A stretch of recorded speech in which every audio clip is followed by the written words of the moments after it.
여러분 안녕하세요. 라디오 정보시대의 박재효입니다. 유방암은 연간 우리나라 여성 17,000여 명이 진단받고 있다고 합니다. 10,000명 가운데 6명 내지 7명 정도에서 유발되는 건데요. 대개 유방암은 다른 암에 비해서 치료가 쉬운 착한 여성암으로 알려져 있지만 세계적으로 유방암의 발병률은 줄지 않고요. 특히 한국 여성들은 그 비율이 기하급수적으로 늘고 있다고 합니다. 유방암은 조기에 발견해서 치료하면 완치될 가능성이 크지만 전이도 잘 되고 재발도 높기 때문에 적극적인 치료와 관리가 필요하겠습니다. 오늘 라디오 정보시대 외과 상담 시간입니다. 유방암의 위험 인자와 수술 치료, 재발에 대해서 전문의의 도움말 듣겠습니다. 방송 도중에 상담 전화도 받습니다.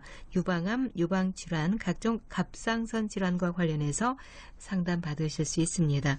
광주 전화 383국에 9993번, 383국에 9994번 이용해서 문의하시면 됩니다.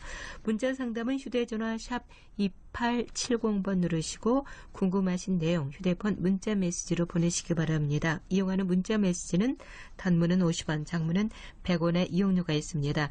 오늘 외과 상담을 위해서 광주 현대병원 외과 유방갑상선암센터의 김혜경 원장께서 나오셨습니다. 원장님 안녕하세요. 안녕하세요. 네, 일단 유방암 하면 좀 가족력이 있지 않냐 뭐 이런 생각들을 많이 하세요. 실제로 어떻습니까? 네, 사실 그 전체적으로 유방암을 따졌을 때 가족력이 있는 경우는 그리 많지는 않습니다. 네. 전체 유방암 환자의 15% 정도만 이제 가족력이 있다라고 얘기를 하고 있는데 네. 저희도 이제 유전성 유방암에 굉장히 관심이 많아서 그 대한민국 전체적으로도 뭐 코브라 스터디라든가 여러 가지 연구를 하고 있습니다. 그래서 유전자 검사 같은 것들도 많이 그 권유를 하게 되고 또 의료진이 놓친 가족성 유방암인데 모르고 있는 것이 아닌가라는 것도 요즘에 조사를 좀 많이 하고 있는데요. 네. 그래서 최근에는 유전자 검사가 보험이 됐습니다. 그래서 직계가족에 유방암이 있다든지 또는 전립선암이라든가 난소암, 자궁암이 있으시다든지 네. 또 본인이 양측 유방암이 생겼다든가 또 어릴 때 30대에 발병했을 때는 우리나라에서도 유전자 검사가 의료보험이 되고 있습니다. 네. 그렇군요. 몇 년 전인가요? 안젤리나 졸리가 예방적 절제술을 받아서 더 유전적인 요인과 관련해서 좀 관심이 많았잖아요. 예. 이렇게 예방적 절제술을 받는 경우가 그 뒤로 좀 생겨났을까요? 우리나라에서는 그렇지는 않죠, 아직까지. 아직까지 우리나라에서는 그 가슴을 다 없애신다는 것 자체가 굉장히 좀 생각이 혐오스러워 하시는 경우도 네, 있고 네. 또 하나는 유전자 검사하는 거를 외국인들보다는 좀 꺼려 하시는 편이십니다. 네. 그래서 아직까지는 그렇게 가는 경우는 별로 없으시고요. 네. 대신에 이제 약물 치료를 받는다든지 또는 이제 검진을 좀 자주 하는 식으로 이렇게 검진을 받고 계십니다. 네. 그런데 유방암 환자가 50대 중년 여성이 66%라는 통계가 나와 있던데요. 보통 60대에서 많이 발견되지 않을까 암이기 때문에 그렇게 많이들 생각을 하시는데 점점 더 호발 연령이 낮아지고 있는 건가요? 아니면 어떻습니까? 사실 이것도 저희가 궁금한 것 중에 하나이긴 합니다. 네. 미국이나 뭐 캐나다 같은 나라들은 60대 이후가 급격히 발병이 늘어나거든요. 근데 우리나라는 예전부터 40대하고 50대가 발병이 높았습니다.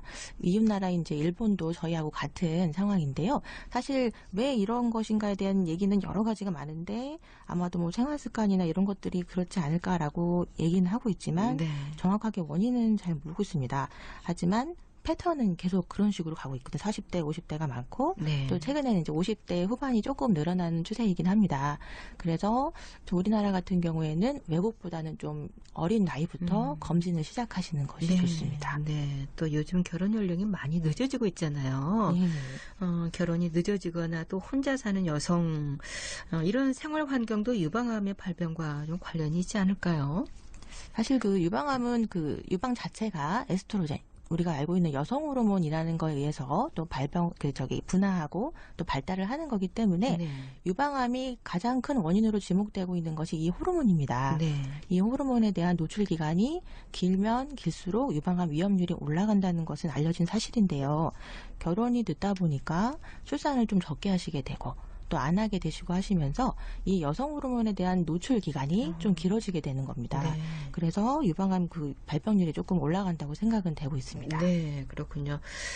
청소년기에 요즘 그 초경이 좀 빠른 여성들이 많이 있잖아요. 네. 이렇게 초경이 빠른 경우에 유방암이 발병할 확률도 또 높다, 이런 보고도 있는 것 같은데 실제로 어떻습니까?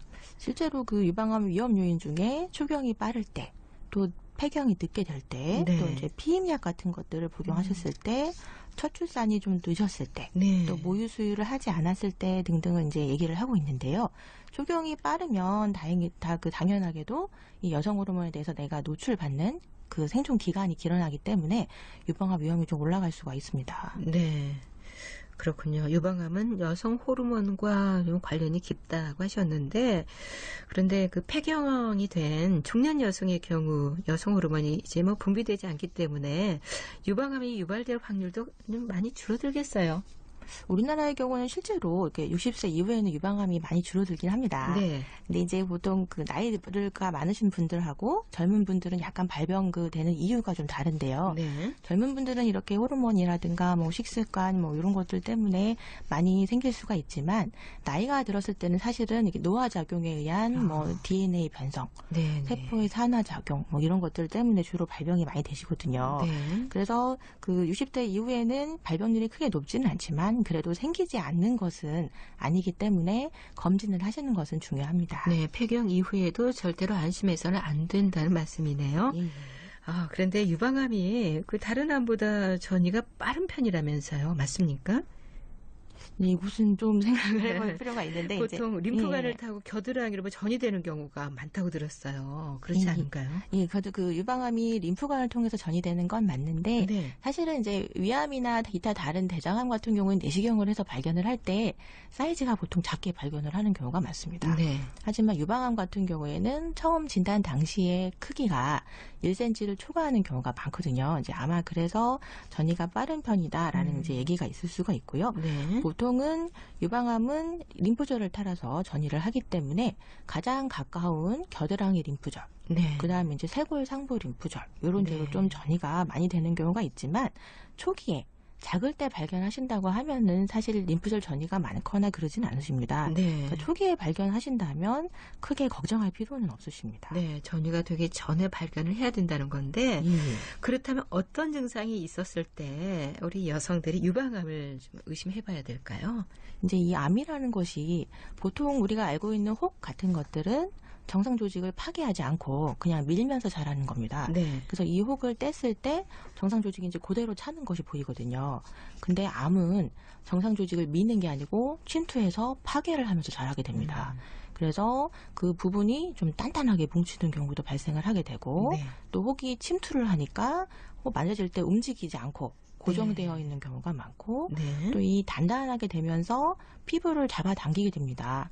그래서 팔을 들어서 거울을 바라보거나 또 유방을 봤을 때 보조개 같이 피부가 함몰되는 부분이 생길 수가 있거든요. 그럴 때도 유방암을 의심을 해보셔야 되고요. 네. 또 하나는 그 유방암이 유관에서 피를 분비하는 경우가 있거든요. 네. 그래서 유두에서 피가 나온다든지, 또는 암세포들이 림프관을 따라서 전이를 하면서 림프관을 막으면 피부가 또 두꺼워질 수가 있습니다. 네. 그 피부가 반대쪽 유방에 비해서 두꺼워지고, 또 모공, 그러니까 땀구멍이 좀 커지는 느낌이 들 때는 이 암이 숨어 있어서 그럴 수가 있기 때문에 네. 꼭 검진을 받아보셔야 됩니다. 네, 일단 단단한 멍울이 잡힌다든가 피부가 좀 약간 함몰되어 있을 때도 의심을 해봐야 되겠군요. 예, 예.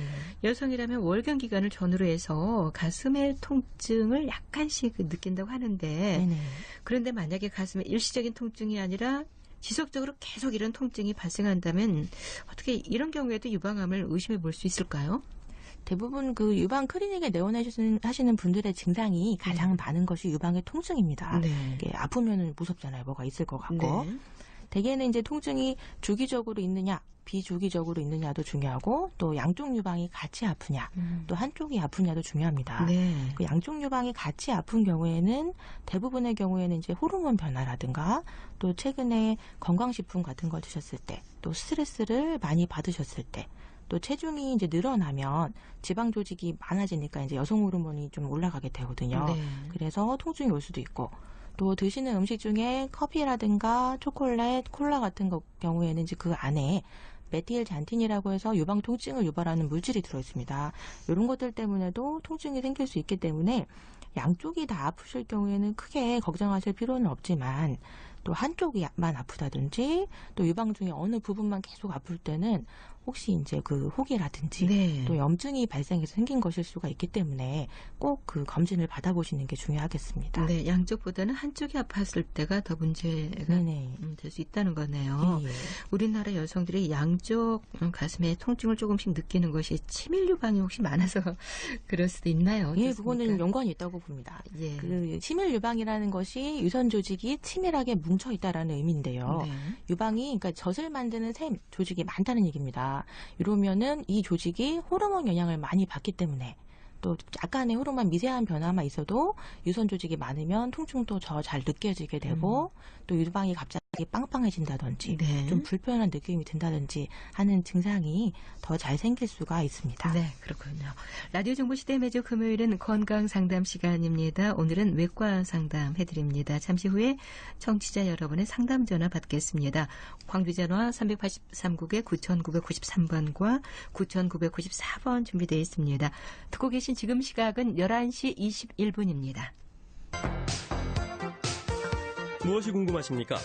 새롭고 유익한 정보로 가득한 KBS 광주 제1라디오 라디오 정보시대가 여러분의 궁금증을 풀어드립니다. 꼭 알고 있어야 할 법률 상식부터 한방 경제, 여러 가지 민원 정보와 건강에 대한 올바른 정보, 각 분야의 다양한 생활 정보로 여러분 곁을 찾아갑니다. 방송 중에 참여를 원하시는 분은 광주 지역번호 062-383-9993번, 383-9994번을 이용하시면 됩니다. 문자 메시지로도 상담을 받고 있습니다. 휴대전화 문자 메시지 샵 2870번으로 상담 내용을 보내시면 전문가로부터 답변을 들으실 수 있습니다. 문자 메시지의 경우 짧은 글은 50원, 긴 글은 100원의 정보 이용료가 부과됩니다. 생활 속에 필요한 모든 정보와 궁금증, KBS 광주 제1라디오 라디오 정보시대가 해결해드립니다. 라디오 정보시대는 매주 월요일부터 금요일까지 여러분과 함께합니다.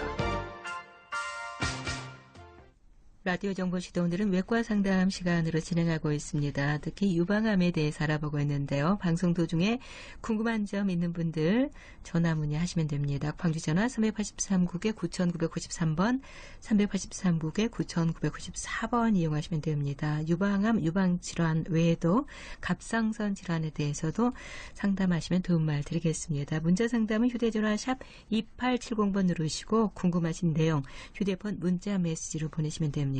짧은 글은 50원, 긴 글은 100원의 정보 이용료가 있습니다. 문자 상담해 드리겠습니다. 엄마 문제를 상담하셨는데요. 유방암 진단을 받으셔서 당시에 좀 늦게 발견돼서 유방을 절제하시고 자궁 절제도 하셨다고 하셨네요. 그런데 지금 식사도 잘 못하시고 우울 증상이 많이 느껴지십니다. 혹시 이 시기에 피해야 할 음식이 있는지 또 어떤 점을 옆에서 챙겨드려야 되는지 좀 궁금해서 문자를 주신 것 같은데 네. 어떻습니까? 그 유방암인데 자궁 절제를 하신 건 또 뭘까요? 유방암이 이제 자궁에 전이가 돼서 그러지 않을까 이제 생각이 들긴 하는데요. 예. 유방을 지금 진단을 받고 치료 중이라고 하시면 네. 사실 치료, 그러니까 항암 치료나 방사선 치료나 약물 치료를 하실 때는 저희가 굳이 그 식이요법을 따로 권하지는 않습니다. 네. 일단은 잘 드시고 또 뭐 과자라든가 아이스크림이라도 땡기는 걸 좀 드셔야지 이 치료들을 이겨낼 수가 있거든요. 네. 그래서 만약에 지금 치료를 그러니까 항암 치료 중이시라면은 특별히 식이요법을 하실 필요는 없는데 다만 항암제가 간에서 대사되는 경우가 많기 때문에 간에 무리가 되는 음식은 좀 피하시는 게 좋습니다. 네. 그러니까 뭐 좀 그 약재가 들어가 있는 뭐 음식이라든가 네. 또 뭐 그 무슨 버섯물 같은 거 이제 이런 것들은 조금 피하시는 게 좋고요. 또 어머니가 못 드실 때는 사실은 이제 좀 저희가 얘기할 때 입맛 돋구는 약이라고 그러거든요. 그런 네. 약물도 나와 있는 것들이 있습니다. 그런 거 드셔도 되나요? 예, 그런 것들에 도움을 받으셔도 되고 네. 또 우울 증세가 대부분 치료 기간에 몸도 힘들고 마음도 힘드니까 다 이렇게 생기는 경우가 많거든요. 사실은 약물의 도움을 받아보셔도 좋고 또 가장 중요한 거는 우리 가족들의 관심과 또 엄마한테 격려, 엄마 이겨낼 수 있고 네. 잘하고 있다. 또 자꾸 전화도 좀 해주셔서 엄마가 괜찮나 물어보시고 네. 외로움 느끼지 않게 하시면 또 증상이 많이 더 좋아지실 수가 있습니다. 네, 네. 가족들이 늘 좀 따뜻하게 위로를 좀 잘 해주셔야 될 것 같고요. 음식은 본인이 먹고 싶은 거 있으면 어떤 것이든 예, 치료 중에는 어떤 것이든 먹어야지 자기 체력이 받쳐줘야지 치료도 할 수가 있는 겁니다. 네. 근데 치료 중에 벌써 고기 안 먹고 또 음식 가리기 시작하다 보면은 빈혈도 오시고 체력도 떨어져서 치료를 이겨내기가 어려울 수도 있거든요. 네. 그 치료 기간에는 무조건 땡기는 대로 잘 드시고요.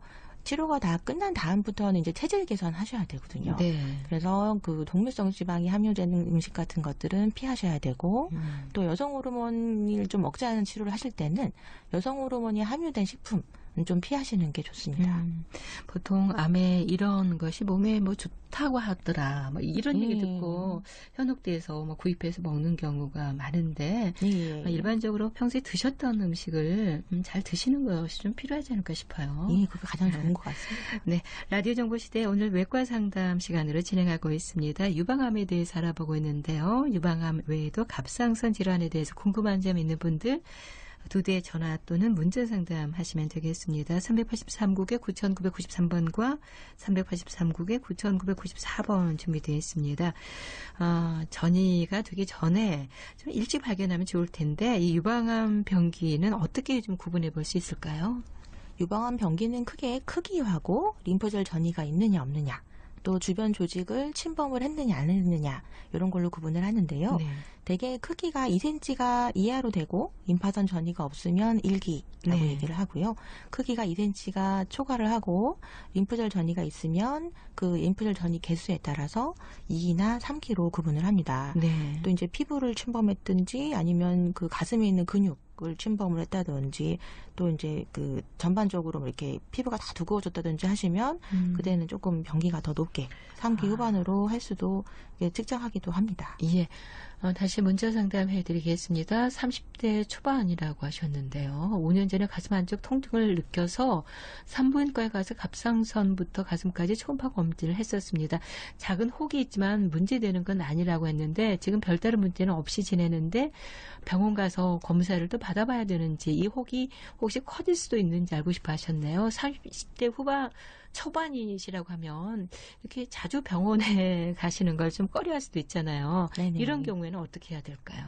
보통 저희가 유방암 발병률이 40대에서 50대가 가장 높고 30대부터 증가를 하기 시작합니다. 그래서 저희 나라는 여성분들이 좀 일찍 검진을 시작을 하시는 게 좋은데요. 저희 유방암 클리닉에서는 30대부터는 좀 1년에 한 번 그 전문의하고 진찰을 받아봐라 얘기를 하거든요. 그 30대 초반이시기 때문에 검진을 1, 2년에 한 번이라도 시작을 해보시는 게 좋을 것 같고요. 네. 사실 5년 전에 혹이 있었다고 하면 이것이 나쁜 거였으면 굉장히 많이 커졌을 겁니다. 막 만져진다든지 피부에 변화가 온다든지 했을 건데 5년 동안 별 문제가 없었다는 얘기는 아마 그 종울은 별다른 것이지 아니었지 않을까 생각이 들지만 나이로 봤을 때는 검진을 시작을 하시는 게 좋겠습니다. 네, 크게 걱정하실 필요는 없고요. 일단 정기 검진은 좀 필요하지 않을까 싶습니다. 유방암에 대해서 알아보고 있습니다. 유방암의 병기를 조금 전에 1기, 2기, 3기 이렇게 구분을 해주셨는데 구분되는 병기별로 치료 방법도 좀 달라지겠죠. 일반적으로 임상에선 어떤 병기로 확진됐을 때 또 수술을 시행하게 되는지 또 어떤 치료가 적당한지 좀 알려주시죠. 일단은 병기에 관계없이 수술을 항상 시행을 합니다. 네. 수술을 이제 언제 시행하느냐가 약간 병기에 따라 틀릴 수가 있고요. 네. 또 유방은 크게 수술과 항암 치료, 방사선 치료, 호르몬 치료, 그리고 표적 치료로 이제 치료가 구성이 되는데요. 네. 만약에 초기 1cm 이하의 발견을 하셨다면 당연히 수술로 완치가 될 수가 있습니다. 네. 항암 치료라든지 뭐 다른 어려운 치료들이 또 필요가 없을 수가 있고 또 이제 2기나 3기 정도로 방전을 하셨다고 하면 항암 치료나 또 호르몬 치료, 또 표적 치료를 할 수가 있고요. 네. 또 그 병기하고는 상관이 없지만 유방을 좀 전부 절제하지 않고 남겼을 때는 방사선 치료를 추가를 하게 됩니다. 네. 그리고 요즘에는 유방암의 그 치료 기본이 이제 맞춤 치료라는 거거든요. 네. 내 암에 맞게, 그 성질에 맞게 맞춤 치료를 한다라는 요즘 그런 의식으로 가고 있기 때문에 암을 수술을 하고 나면 이 암이 어떤 성질을 가지고 있는가를 분석을 합니다. 예를 들어 여성 호르몬에 되게 민감한 암인지 또 빨리 자라는 공격적인 암인지, 또 이제 호르몬 치료가 잘 듣겠는가 안 듣겠는가 이런 것들을 여러 인자들을 조사를 해서 분석을 한 다음에 그거에 따라서 호르몬 치료를 추가하기도 하고 또 표적 치료를 추가하기도 하고 네. 그래서 그 암에 딱딱 맞춰서 하는 맞춤 치료를 시행을 하고 있습니다. 네, 그렇군요. 일단 뭐 병기와 상관없이 수술을 좀 생각을 해보게 되는데 최근엔 유방암 수술을 하기 전에 전신 치료를 먼저 시행한다고 하는데 뭐 어떤 약물 치료인가요? 전신 치료는 어떤 것을 얘기합니까? 전신 치료라고 하면은 이제 항암 치료라든지 네. 뭐 호르몬, 그러니까 항호르몬 치료 같은 것들을 전신 치료라고 합니다. 네. 이런 경우는 대개 수술을 먼저 하는 것보다 이런 치료들을 먼저 하는 게 이익이 될 때 시행을 하는데요. 네. 그러니까 그 대개는 조그말 때, 작을 때는 수술을 먼저 시행을 하고요. 만약에 좀 사이즈가 커서 수술 중에 좀 더 위험할 수가 있다든지 또 이제 그 유방을 전부 절제를 해야 될 것 같다든지 할 때는 이런 전신 치료를 먼저 시행을 해서 크기를 줄여주고 네. 또 이제 임파선 전이 개수가 많았던 것들을 좀 줄여주고 네. 그리고 사실 저희가 전이가 일어나는 이유가 림프관이라든가 혈액 속에 암세포들이 떠다니다가 다른 조직에 생착을 하면 네. 그것이 자라서 전이가 되거든요. 네. 그러니까 미리 이런 전신 치료를 해준다면 이 작은 세포들을 죽일 수가 있습니다. 큰 혹보다는. 그래서 전이 될 확률을 좀 더 낮추기 위해서 이런 치료들을 시행을 하기도 합니다. 네. 유방암 수술을 하고 나서 많은 분들이 또 유방 보존술을 선택을 하잖아요. 요즘은 그 추세가 어떤 편인가요? 요즘 추세는 대부분 유방을 살리는 추세입니다. 저도 재건 수술을 많이 하지만 사실은 어떻게 유방을 재건을 해도 내 원래 있던 가슴만큼 예쁘게 나오지가 않거든요. 네. 또 불편하기도 하고. 네. 대부분의 경우에는 가능하다면 유방을 보존한다. 예전에는 그 유두 아래에 있으면 유방을 전부 제거를 했는데요. 요새는 유두 아래에 있다 하더라도 유두만 없애고 또 네. 가운데를 없애는 게 중앙구역 절제술이라는 게 있거든요. 이런 것들을 해주면서 유방을 많이 살리려고 하고요. 네. 그래도 유방암 치료의 기본은 미용이 아니고 완치이기 때문에 네. 환자분에게 그 완치에 좀 약간 위험을 주면서까지 무리해서 유방을 살리진 않거든요. 네. 그러긴 하지만 그래도 유방 보존술이 거의 많이 늘어나고 있는 추세이긴 합니다. 네, 네. 병기별로 본다면 유방 보존술은 몇 개를 선택할 수 있을까요? 대개는 크기만 작다면은 유방 보존술이 가능하고 네. 작으면 작을수록 남아있는 유방, 그러니까 수술 끝나고도 유방 모양이 굉장히 예쁘게 나옵니다. 하지만 크기가 크면은 띠는 면적이 넓기 때문에 당연히 함몰도 되고 약간 찌그러지기도 하고 가슴 사이즈도 많이 차이가 나거든요. 그러니까 대부분의 경우는 일기일 때 유방 보존술을 많이 한다고 할 수가 있겠습니다. 네. 나이가 드신 이 고령의 유방암 환자일수록 젊은 환자보다 유방 전체 절제술을 더 많이 받는다고 하는데 어떻습니까? 대부분 이제 어르신들이 오셨을 때는 그 유방을 부분 절제하시면은 방사선 치료를 꼭 같이 해야 네. 유방을 전부 절제한 거와 동등한 효과가 있다라고 얘기를 합니다. 네. 근데 어르신들 같은 경우에는 사실 매일 가서 방사선 치료를 받기가 힘드시고요.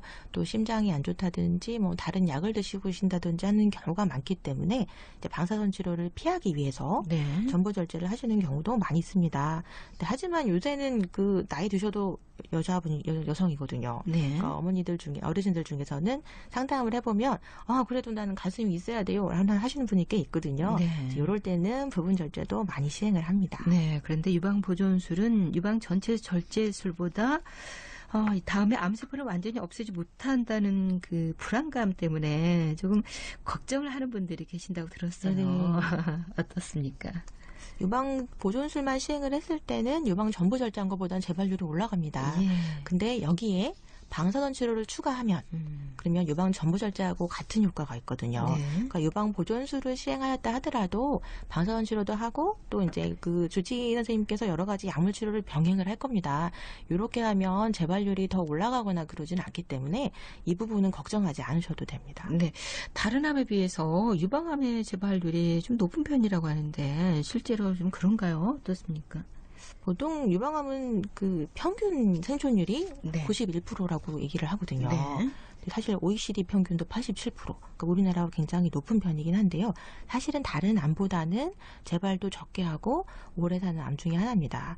하지만 1기, 2기 때는 96%, 99%까지도 완치를 보지만 사실은 이제 3기나 4기 정도 되시면 60%, 70%로 완치율이 많이 떨어지거든요. 네. 그래서 무엇보다도 일찍 발견하시는 것이 중요하겠습니다. 네, 말씀하신 대로 이 유방암은 치료 후에 5년 생존율이 평균 91%에 이르기 때문에 다른 암에 비해서 정말 예후가 좋은 암이라는 생각이 들어요. 네. 하지만 완치 판정 시점이라든가 재발 방지를 위한 투병 기간이 다른 암보다 좀 길지 않나 싶은데 어떻습니까? 그건 좀 그렇습니다. 예. 일단 유방암을 뭐 항암 치료하고 수술하고 방사선 치료하시면 보통 6개월이 그냥 쑥 지나가거든요. 네. 치료 기간도 길고 그 후에도 이제 호르몬 억제 요법 같은 거를 하는 경우에는 5년 하시게 되고, 근데 사실 5년 지나고도 저희가 완치 판정을 내려드리거나 하진 않는데, 왜 그러냐면 10년이나 15년 후에도 재발하는 경우가 종종 있습니다. 네. 이게 여러 가지 이유가 있겠지만 일단 유방암을 했을 때 유방이 양쪽이잖아요. 한쪽은 없앴지만 반대쪽에서 또 생길 수도 있고, 네. 또한 원래 정상인 분들도 암세포가 몸에 발생을 합니다. 근데 이 암세포가 혈액 속에 발생을 했을 때 이제 우리 몸에 있는 면역세포가 와서 암세포 보고 자살하라 이렇게 이제 문명을 내려서 얘들이 문제가 되지 않는 건데, 네. 대부분의 이제 암 환자들은 이년 면역 체계가 좀 떨어져 있는 경우도 많이 있고, 네.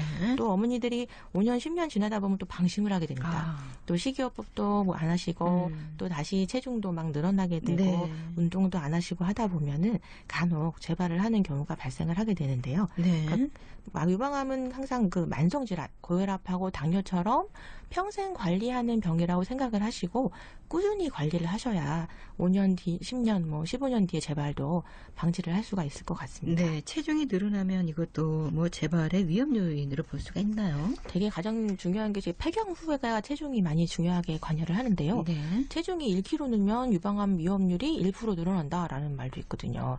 이제 폐경 후에는 지방 조직에서 여성 호르몬이 합성이 되기 때문에 체중이 늘어나면 그만큼 여성 호르몬 함량이 올라가서 아무래도 유방암 위험률이 올라가는 것 같습니다. 네. 그런데 이 유방암이 젊은 여성에게 발병하게 되면 재발을 막기 위해서 여성 호르몬 억제 치료를 하게 되는데, 그러다 보면 좀 조기에 폐경 증상이 생기는 것 같은 그런 부작용도 좀 나타나서 임신에 어려움이 있다든가 그렇지 않을까 싶은데 실제로 어떻습니까? 실제로 이것 때문에 많이 힘들어하시긴 하십니다. 예, 그렇군요. 나이가 젊을수록 또 더 많이 힘들어하시는데요. 저희가 거의 이제 정말 생리를 안 하게끔 폐경을 거의 시켜버리는 치료를 많이를 하고 있는데, 네. 이러다 보니까 막 갱년기 증상 얼굴이 달아오르고 땀이 자꾸 나시고 피로를 많이 느끼고 또 온몸이 다 아프신 경우도 있고요. 가장 또 불편하시는 게 수면장애, 불면증이 좀 잘 생기시기도 하고, 네. 또 자꾸 짜증이 나요 이러는 경우도 많이 있거든요. 네. 그래서 이것들을 조금 도와주기 위해서 쓰는 이제 약들이 좀 있습니다. 약물 치료를 좀 도움을 받기도 하고요. 또 우리 몸이라는 것이 항상 계속 상태를 유지하진 않거든요. 네. 한 6개월에서 1년 정도 지나면 또 이 상황에 맞춰서 몸이 많이 적응을 하게 됩니다. 그래서 부작용이 처음에는 심했다 하더라도 6개월에서 1년 정도 지나면 또 많이 견딜만 하신 경우가 많고, 네. 대부분의 경우 이제 몸이 많이 힘들 때는 주변에 이제 친구분들, 같이 치료를 받으시는 동료분들하고 이 아픔을 나누시면 또 힘든 게 좀 줄어들거든요. 네. 그래서 저희가 이제 환우회 활동도 많이 하시라고 권유를 하기도 하고, 네. 근데 가장 중요한 건 힘들 때는 주치의랑 상의를 하시면 됩니다. 네. 사실 이런 것들을 예방하기 위해서 나와 있는 약물 같은 것들도 있거든요. 한번 도움을 받아보시면 훨씬 더 극복하는데 도움이 될 것 같습니다. 네, 많은 여성들이 재발되지 않을까 이런 두려움 때문에 우울장애를 많이 겪는다 그래요. 예, 실제로 많이 있는 편인 것 같습니다. 이제 이게 호르몬 억제 치료 때문에도 그렇지만 또 왜 나한테 암이 찾아왔을까? 예. 나는 정말 잘 살았는데, 또는 운동을 너무 열심히 했는데 암 생겨서 주변에 말하기가 창피해요 이러시는 분들도 있거든요. 근데 이제 항상 몸이 힘들고 마음이 힘들면 우울증이 오시게 되고요. 대부분의 경우엔 초기 6개월에서 1년만 지나면 또 극복을 하실 수가 있습니다. 그러니까 주변 분들과 많이 소통을 하시고 또 주치의랑 많이 상의를 하시면은 훨씬 더 빨리 극복을 할 수가 있고, 또 행복한 원래의 생활로 돌아가실 수가 있거든요. 네. 그러니까 이런 경우에는 꼭 혼자만 참지 마시고 꼭 주변에 많이 오히려 내가 많이 힘들어요라고 알리는 게 중요하시고요. 또 주치의 선생님에게 도움을 청해 보시는 것도 좋습니다. 네, 말씀하신 대로 유방암 수술이나 치료를 받은 후에 재발을 방지하기 위해서라도 또 건강한 삶을 위해서 마음가짐을 좀 건강하게 좀 생각을 해야 되지 않을까 하는 생각이 드네요. 다른 암에 비해서 치료 효과도 좋은 편이고 또 뭐 새로운 치료법들도 계속 개발되고 있죠. 네네. 예. 도움 말씀 오늘은 여기까지 듣겠습니다. 감사합니다. 감사합니다. 지금까지 광주현대병원 외과 유방갑상선암센터의 김혜경 원장께서 도움말 주셨습니다. 오늘 낮 기온이 29도까지 오르면서 어제만큼이나 덥겠습니다. 자외선 지수는 어제에 비해서 다소 떨어졌지만 여전히 높은 수준을 유지하겠습니다. 6월의 첫 주말인 내일은 남서 해안을 중심으로 비 소식이 있고요. 한낮 기온은 24도까지 떨어지고 바람 또한 강하게 불 것으로 예상됩니다. 현충일로 이어지는 연휴 잘 보내시고요. 저는 다음 주 월요일 법률 상담으로 찾아뵙겠습니다. 감사합니다.